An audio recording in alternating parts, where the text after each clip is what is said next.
मोहल्ले का मोची सिर्फ कंवारी लड़कियों के जूते सीता और जिसके भी जूते सीता अगले दिन वो लड़की हामला हो जाती। किसी को ये राज मालूम नहीं था।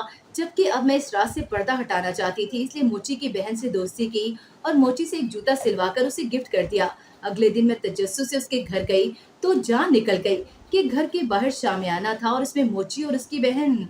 मेरा नाम मरियम है, मैं एक शहर के छोटे से इलाके में रहती हूँ। मेरे अब्बा रिक्शा चलाते थे, उनकी आमदन बहुत ही कम थी। हमारा गुजर बसर बहुत ही मुश्किल से होता था। मेरी अम्मा घर में रहकर सिलाई का काम करती और थोड़ी बहुत घर के खर्चे में अब्बा का हाथ बटा देती, लेकिन वो अक्सर बीमार रहती थी। उनका इलाज सरकारी अस्पताल से करवाते थे, लेकिन सरकारी अस्पतालों का जो हाल है वो तो अल्लाह की पनाही होता है। ना वक्त पर कुछ होता था, ना ही डॉक्टर चेक करते थे। बस यूं ही वक्ती गुजारा होता रहता। हम लोग तीन बहनें ही थीं।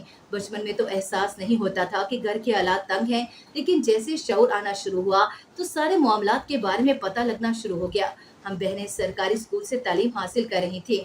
मैं सबसे बड़ी थी तो मुझे एहसास था कि घर के हालात का। मैं शाम के वक्त बच्चों को ट्यूशन पढ़ाया करती थी ताकि मेरा और मेरी बहनों का स्कूल का खर्चा निकलता जाए और हमारी तालीम जारी रह सके। मोहल्ले के बाकी बच्चे भी हमारे साथ ही स्कूल में पढ़ते थे। इस तरह मोहल्ले के तमाम घरों में आना जाना भी था और बाकी लड़कियों से दोस्ती भी थी। और शाम के वक्त हम सब मिलकर खेलते भी थे। हमारे यहाँ कोई भी ऐसा घर नहीं था जो लोग एक दूसरे से दूर हों, किसी किस्म की लड़ाई हो, क्योंकि इसमें हमारी माओ का हाथ था। सब लोग गरीब जरूर थे पर उनके दिलों में नफरत नहीं थी। मुझे याद है कि एक मर्तबा मेरी अम्मी की तबीयत शदीद खराब हो गई और फिर उसी दिन मैं अकेली घर पर थी और शदीद गर्मियों का मौसम था। जब अम्मी का काम करते करते गिर गई, घर पर मैं अकेली थी। बहन भाई सब स्कूल गए हुए थे और मैं अम्मा के साथ काम करवा रही थी। अब मुझे बहुत टेंशन हुई कि मैं क्या करूं, क्योंकि मैं घर में अकेली थी। और फिर मैं जल्दी से साथ वाली आंटी की तरफ गई। उन्होंने बुला लाई कि मेरी अम्मा को देखिए क्या हो गया है। उन्होंने फौरन सारा मोहल्ला इकट्ठा कर लिया और सब उन्हें डॉक्टर के पास ले गए।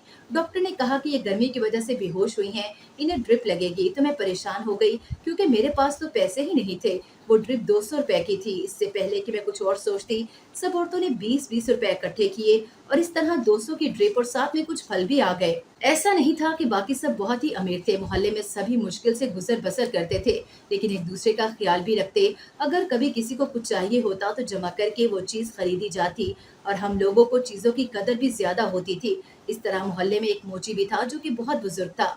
उसका कोई भी ना था, उसकी बीवी का इंतकाल हो गया और उसके सारे बच्चे बड़े होकर उसको इस उम्र में छोड़कर चले गए थे। अब वो इसी मोहल्ले में अरसे से काम कर रहा था और सब उसको अपनों की तरह ही समझते थे। जिसकी भी जूती का मसला होता तो वो उसी के पास जाते थे। हमारे भी स्कूल के जूते अगर कभी टूट जाते तो इतनी तो इस्तेदाद ना होती कि नए खरीद लिए जाएं, तो उससे उनकी मरम्मत करवा लेते थे और जूते फिर से पहनने के काबिल हो जाते। वो वहीं एक झोंपड़ी में रहता था और मोहल्ले में कभी कोई उसको खाना दे दिया करता। लेकिन अचानक उसकी तबीयत बिगड़ना शुरू हो गई। सब बहुत परेशान हो गए क्योंकि सबको एक उसको एक घर का फर्ज समझते थे। मोहल्ले वालों ने मिलकर उसका इलाज भी करवाया, हर चीज मुहैया की, लेकिन उसकी तबीयत दिन ब दिन मजीद खराब होती गई। सब उसके साथ एहसास का रिश्ता रखते थे, क्योंकि मुझे याद है कि जब हम छोटे थे तो हर माह की 30 तारीख को सब मोहल्ले वाले इकट्ठे होते, फिर अपने अपने घर से वो सामान लेकर आते जो पूरे महीने के आखिर पर बच जाता था। कोई आधा पाव दाल, तो कोई चावल, तो कोई आटा, और ये सब जमा करके मोची को दे दिया जाता। हमने बचपन से ही उसको इसी तरह देखा था। लेकिन एक दिन उसने दम तोड़ दिया। जब सुबह मोहल्ले वाले उसको नाश्ता और दवाइयाँ देने पहुंचे तो तब उन्होंने देखा कि वो बेजान पड़ा हुआ है। सबने उसकी तदफीन की तैयारी की और वो अपनी आखिरी मंजिल तक पहुंच चुका। मोहल्ले में कई दिनों तक अफसुर्दगी छाई रही। कहा जाता है ना कि आदत किसी बेजान चीज की भी हो जाती है। ये तो फिर एक इंसान था। लेकिन कुछ दिनों बाद सब कुछ मामूल के मुताबिक फिर से हो गया था, क्योंकि मरने वाले के साथ कौन मरता है कभी। मैंने मैट्रिक का इम्तिहान दिया हुआ था। मैंने बहुत अच्छे नंबरों से उसे पास किया था। मैं बहुत खुश थी। अब मैं और मेरी सहेलियां कॉलेज में दाखिला ले चुकी थी और कॉलेज जाया करती थी। मोहल्ले में कुछ रोज बाद एक नया मोची आ गया। उसने अपने इखलाक और अच्छी आदत की वजह से सबको मुतासिर कर लिया और सबको अपना दीवाना बना लिया था। लेकिन मुझे शुरू से ही उसको देखकर अच्छा महसूस नहीं होता था। मुझे उसकी आंखों में कुछ अजीब सी दरिंदगी दिखाई देती थी, क्योंकि कहते हैं ना कि औरत की दो नहीं चार आंखें होती हैं। वो अपने ऊपर उठने वाली हर निगाह का मफहूम समझ जाती है। पर मैं किसी को कुछ नहीं कह सकती थी, क्योंकि वो सबसे बहुत अच्छे से रहता था और काम भी बहुत अच्छा करके देता। मुझे लगा कि ये सब मेरा वहम है, लेकिन सब कुछ यूं ही चलता रहा। कुछ देर अभी गुजरी ही थी कि मोहल्ले में नया काम होना शुरू हो गया, जिसकी वजह से सब लोग बहुत परेशान थे और ये बहुत ही अजीब भी था। वो काम ये था कि ये मोची जिस भी कंवारी लड़की की जूती सिलाई करके देता, वो अगले दिन ही हामला हो जाती। किसी को ये राज मालूम नहीं था। सबके लिए ये बहुत हैरत की बात थी, लेकिन सब मोहल्ले वाले उसको एक दूसरे से छुपा कर रखते कि कहीं हमारी और हमारी बेटी की बदनामी ना हो जाए। और हम तो पहले से ही गरीब हैं, हमारी बेटियों से शादी कौन करेगा। लेकिन मामला दिन ब दिन संगीन होता जा रहा था। ये बात तो कोई भी एक दूसरे से कहने के लिए नहीं मानता था।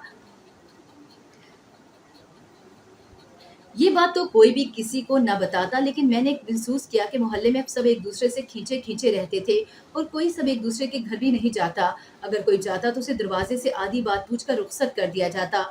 मेरी जो सहेलियां जो साथ कॉलेज जाती थी, इनमें से कईयों ने कॉलेज जाना छोड़ दिया। मुझे बड़ी हैरत होती कि ये क्या माजरा है, क्योंकि यहाँ तो सबका ख्वाब था कि अपने बच्चों को पढ़ाना लिखाना है, लेकिन उसका उल्टा ही हो रहा था। और फिर एक दिन मोहल्ले में एक आंटी फोत हो गई और सब औरतें वहां इस आंटी के घर चली गई। लड़कियां घर थीं, क्योंकि हमारे यहाँ रिवाज था कि जवान लड़कियां जनाजों में शरीक नहीं होती थी। तब मैंने 3-4 दोस्तों को साथ लिया और हम सब दोस्तों के घर में जाकर मिलने लगे। तब हमने देखा कि कईयों के पेट फूले हुए थे और कुछ उल्टियां कर रही थी। ये बात जल्दी मोहल्ले में फैल गई। घर वालों ने बदनामी के डर से हमल जाया नहीं करवाए थे कि सबको पता लग जाएगा। लेकिन ये सब फैलने के बाद भी जारी रहा और फिर पुलिस तक बात गई। लेकिन वहाँ की पुलिस कौन सा अच्छे से ध्यान रह रही थी। बस बात यहीं तक आर की पार ना हुई कि जो जो लड़कियां मोची से जूता ठीक करवा रही थी, सिर्फ उनके साथ ये होता था। मोची से भी पूछा गया पर उसने मना कर दिया और उसकी गरीबी देखकर किसी ने उस पर शक भी न किया। मोची से सबने पूछा भी, लेकिन उसने अपनी दर्द भरी कहानी सुनाई कि मैं तो बहुत गरीब हूँ और मेहनत से कामकाज करके अपने बीवी बच्चों का पेट पालता हूँ। मैं तो सीधा सादा सा आदमी हूँ, मुझे क्या मालूम इस सब मामले के बारे में। मोहल्ले वालों ने भी उसकी बात पर यकीन कर लिया था, लेकिन मुझे यकीन नहीं था। मुझे किसी पल चैन नहीं आ रहा था। आखिर इस सब के पीछे क्या राज है और ये सब माजरा क्या है। मुझे मालूम था कि हो ना हो कुछ बड़ मुझे मालूम था कि हो ना हो कुछ गड़बड़ तो जरूर है, क्योंकि एकदम से इतनी सारी लड़कियां हामला कैसे हो सकती हैं। एक या दो के साथ भी ऐसा होता तो इनके किरदार पर कुछ कहा जा सकता था, लेकिन यहाँ तो कईयों के साथ एक जैसी चीज थी। लेकिन मैं फिर से अपने कॉलेज में लग गई और हमारे कॉलेज में इम्तिहान थे, लेकिन मेरी बचपन की सहेली ने वो ना दिए। मैं बहुत हैरान थी, क्योंकि इसने अच्छी इसी क्योंकि उसने इसी तरह कभी नहीं किया था। उसने तो इम्तिहानात की पहले से सारी तैयारी भी की हुई थी और बहुत लायक थी। मुझे समझ नहीं आ रहा था कि आखिर क्या बात थी। मैं इम्तिहानों में मसरूफ थी। जिस तरह इम्तिहान खत्म हुए मैं उसके घर गई तो मामला समझ में आया कि वो भी इस हादसे का शिकार हो चुकी थी। मैं ये सुनकर बहुत परेशान हुई। मुझसे उसकी ये हालत देखी न गई। मैंने सोच लिया कि अब किसी भी तरह हकीकत जानकर ही दम लूंगी कि आखिर इस सब के पीछे किस तरह का हाथ हो सकता है। मुझे शुरू से ही मोची पर शक था। मैंने एक तरकीब लगाई और मैं मोची के घर जा पहुंची और जानने की कोशिश की कि आखिर कुछ घर में तो ऐसा कुछ नहीं, और घर में कौन कौन होता है और क्या क्या करता है। इसकी एक बहन मेरी हम उम्र थी। मैंने उससे दोस्ती कर ली और अब हर रोज ही मोची के घर जाने के बाद मैं उस मोची अब हर रोज ही मोची के जाने के बाद मैं उसके घर जाती। वो लड़की बहुत अच्छी थी और मेरी पक्की सहेली बन गई थी। वो मुझे अपने घर की बातें भी बताती और बेहद मासूम भी थी। मैं सोचती कि क्या मैं इसके साथ ये सब करके सही कर रही हूँ, पर मुझे अपनी दोस्तों और बाकी लड़कियों को बचाने के लिए ये करना ही था। एक दिन मैंने प्लान बनाया और घर में ही टूटी हुई जूती पहन कर गई और यूं जाहिर किया कि मेरी जूती अभी अभी टूटी है और मैं भी घर कैसे जाऊंगी। तो उसकी बहन ने मुझे अपनी जूती ला कर दे दी और मैं यही चाहती थी। मैंने घर आकर वो जूती खुद तोड़ दी और उसकी सलाइयां खोल दी। इसको फिर इसी मोची के पास सही करवाने के लिए चली गई। उसने कहा कि सुबह तक ये ठीक हो जाएगी। सुबह मुझे मुझ सुबह मुझसे इसे आकर ले लेना। सुबह होते ही मैं मोची की दुकान पर गई। उसने मुझे जूती दे दी और जूती लेकर मैं सीधा अपने सहेली के घर गई और उसकी बहन को जूती दे दी। और मुझे इंतजार था कि वो कब वो जूती पहनेगी। मैं देखना चाहती थी कि इसकी बहन के साथ ऐसा होता है जो मोहल्ले की बाकी लड़कियों के साथ हुआ था। और मैं चंद रोज बाद खुद उसके घर गई और मैंने देखा कि उसके साथ भी वही हुआ था। वो भी हामला हो गई थी। उन्होंने ये बात मोची को नहीं बताई थी। मुझे काफी अफसोस भी हुआ था। मुझे तो पहले दिन से ही इस मोची पर शक था कि ये जो नजर आता है वैसा नहीं है। मैंने एक दिन इरादा किया कि मैं छुपकर इसको देखूंगी कि ये ऐसा क्या करता है जिससे लड़कियों के साथ ऐसा हो जाता था। मैंने इस सब मामले के बारे में पुलिस को भी बता दिया था और उनसे मदद के लिए बोला। उन्होंने मेरी बात पर यकीन किया और मेरे साथ चल पड़े। मैंने कहा कि आप मेरे साथ चलकर देखिएगा कि आखिर क्या मामला है। तो हमने देखा कि मोची जो भी जूती सीता था उसमें वो कागज डालकर सिलाई करता था, जिससे हमें यकीन हो गया कि सब कुछ उसी का किया धरा है। पुलिस ने उसको गिरफ्तार कर लिया था, क्योंकि अब हमारे पास इसके खिलाफ सबूत भी था। और तफ्तीश करने पर मालूम हुआ कि एक बहुत बड़ा माफिया है ताल्लुक रखता है और कई सालों से भी ये काम करता है। जो वो कागज की चीज वो जूतियों में रखता था वो दर हकीकत एक चिप थी। जब कोई जूती पहन लेता तो उसमें मौजूद एक बटन ऑन हो जाता, जिससे उसे मालूम हो जाता था कि वो शख्स किस वक्त किस जगह पर मौजूद है। और फिर से गैंग के लोग इस लड़की को बेहोश करके अगवा कर लेते और उसके साथ ज्यादती करते और उनको अम्मा अब्बा से पैसे भी वसूल करते। अगर उन्होंने मुआवजा ना दिया तो वो उनकी बेटी की नाजेबा तस्वीरें और वीडियोस वायरल कर देंगे। और इनके वालिदैन मजीद बदनामी के डर से इनकी हर बात मान लेते थे। दर हकीकत सारी जांच पड़ताल के बाद मालूम हुआ कि ये नफसियाती लोगों का पूरा ग्रोह है, जो मासूम लड़कियों के साथ ज्यादती करते थे और उनको अपनी हिवस का निशाना बनाते और उनकी और खानदान वालों की जिंदगियों को बर्बाद कर देते थे। इन लोगों ने इस तरह कितने ही घर उजाड़े। ये लोग इसी तरह अलग अलग इलाकों में कभी दूध वाले का, कभी कूड़े वाले का और कभी अखबार वाले की जगह जाकर भेस बदल कर ये सब करते थे। लेकिन ये लोग भूल जाते कि अल्लाह ने उनकी रस्सी दराज की होती है और अल्लाह की पकड़ बहुत जबरदस्त और सख्त होती है। और एक दिन जो क्या हुआ कि उसकी सजा आखिर मिलकर ही रहती है। इन लोगों के जमीर मर जाते हैं, लेकिन अल्लाह की लाठी बेआवाज होती है और जितना भी जुल्म हो जाए आखिर खत्म होकर ही रहता है और अंजाम बहुत बुरा और इबरतनाक होता है। मोची को भी उसके किए की सजा मिलकर ही रही। जब उसे मालूम हुआ कि उसकी अपनी बहन के साथ भी ये सब कुछ हुआ है और ये उसी ने उसकी जूती में चिप लगाई, तो उसके होश उड़ गए। वो जोरों की तार रोना शुरू हो गया और अपने आप को मारने पीटने लग गया कि मेरी गलतियों और ज्यादतों की सजा मेरी बहन को मिल गई। मैं दूसरों की बहन बेटी को रुस्वा करता था, आज मेरी बहन हो गई। आज उसको एहसास हो गया कि आखिर उनके घर वालों पर क्या बीती होगी, जिसकी तकलीफ वो किया करता था और उसको और उनकी तकलीफ का शिद्दत से अंदाजा हो गया था। उसने कहा कि ये सब उसने अपने घर वालों के लिए किया था ताकि उनको अच्छी जिंदगी दे सकूं। वो गरीबी की जिंदगी से तंग आ गया था। गलत कामों में आसानी तो दिखाई देती है, लेकिन ये जिंदगियां बर्बाद कर देते हैं।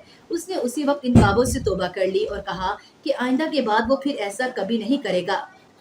उसने अपने गुनाहों पर शर्मिंदगी का इजहार भी किया था, लेकिन उसकी माफिया उन लड़कियों की इज्जत वापस नहीं कर सकती थी। मेरी बचपन की सहेली जो इस हादसे का शिकार हुई थी, वो अब तक अपने साथ वाली ज्यादती से बाहर नहीं आ रही थी। वो बहुत सदमे में थी। मैंने जाकर उसको बताया कि जिन्होंने तुम्हारे साथ ये सब किया था और जिनकी वजह से तुम इस हालत में हो, मैंने उनको उनके किए की सजा दिलवा दी है और मैं ज्यादा वक्त उसके साथ गुजारने लग पड़ी थी। इस तरह उसकी हालत आहिस्ता आहिस्ता बेहतर हो रही थी और वो फिर से मेरे साथ कॉलेज जाना शुरू हो गई थी। मैं खुश थी कि मेरी कोशिशों से ये मुजरिम पकड़े गए थे और कितनी लड़कियां इनकी इस दरिंदगी का निशाना बनने से बच गई थीं।